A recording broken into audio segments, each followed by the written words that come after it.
Happy day, dear children. Today we are going to see the next part of the lesson, production. In that we are going to discuss about capital. Capital is the man-made physical goods used to produce other goods and services. In the ordinary language or term, capital means money.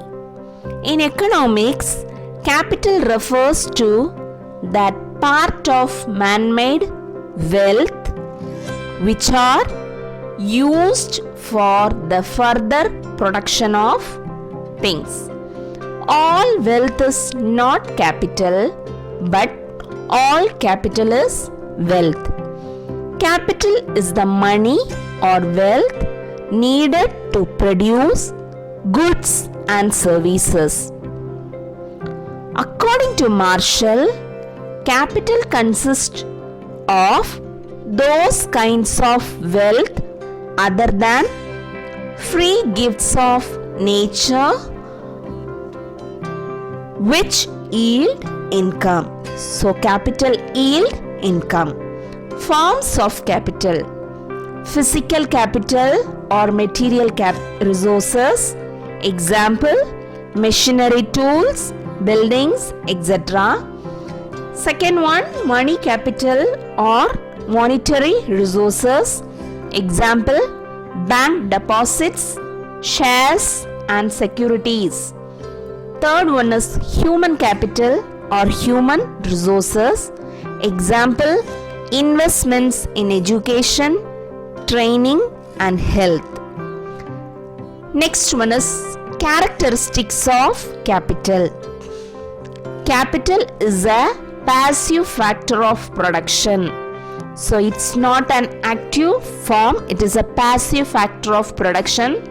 Capital is man-made. It is not natural, it is man-made. Capital is not an indispensable factor of production. Capital has the highest mobility, it moves.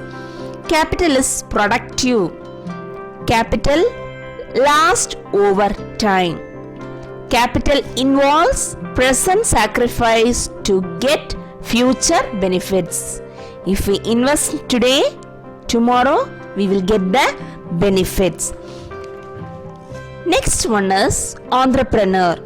An entrepreneur is a person who combines the different factors of production and also bears the risk involved in it.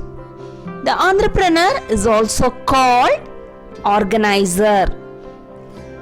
In the first part, the factors of production, we have seen the four: land, labor, capital and organization.